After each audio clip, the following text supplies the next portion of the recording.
এখান দিয়ে আসতেছি, দেখেন দোকানপাট সব বন্ধ হয়ে গেছে, দেখতেছেন সমস্ত দোকানপাট বন্ধ হয়ে গেছে। তো আমাদের একজন বাংলাদেশি ভাই সে আসছে, সে হয়তো আমাকে ভাবছে যে আমি তামিল।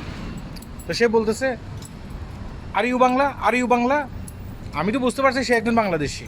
তো সে কী বলতেছে আর ইউ বাংলা। এখন আমি বলছি যে ভাই আমি বাংলা না, আমি হচ্ছি বাংলাদেশি। আমি দেখছি মালয়েশিয়াতে আমাদের অনেক বাংলাদেশি ভাই ব্রাদার আসছে। এটা কি শিক্ষার অভাবের কারণে এগুলো বলে, না ইচ্ছে করে এগুলো বলে, বুঝতেছি না। আর ইউ বাংলা, বাংলা মানে কি? হ্যাঁ, আমার নাম যদি হয় বাবলু, হ্যাঁ আমাকে তো বাবলু বলে ডাকতে হবে। কিন্তু আপনার নাম যদি হয় যে হারুন, তাহলে আপনাকে যদি কেউ হারুন না বলে ডাকে আপনার কাছেও মানে এটা অপমান হবে না? অপমান মনে হবে না? তাহলে নিজের দেশের সম্মান কেন আমরা নিজেরা কমাবো? আর ইউ বাংলা এটা কোন শব্দ?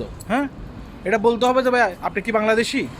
আর যদি ইংলিশ হয়, মানে সে যদি মনে করে যে না এই লোক বাইরের কান্ট্রি হতে পারে, হ্যাঁ সে বলতে পারবে যে excuse me boss, you Bangladeshi. ব্যাস হয়ে গেছে, তাহলে তো হয়ে গেছে, একটু জানলেই চলে। এখন কয়েকদিন যে are you Bangla, you Bangla মানে বাইরের কান্ট্রির লোক আমাদেরকে বাংলা বাংলা বলে, আমরা কিন্তু কষ্ট পাই।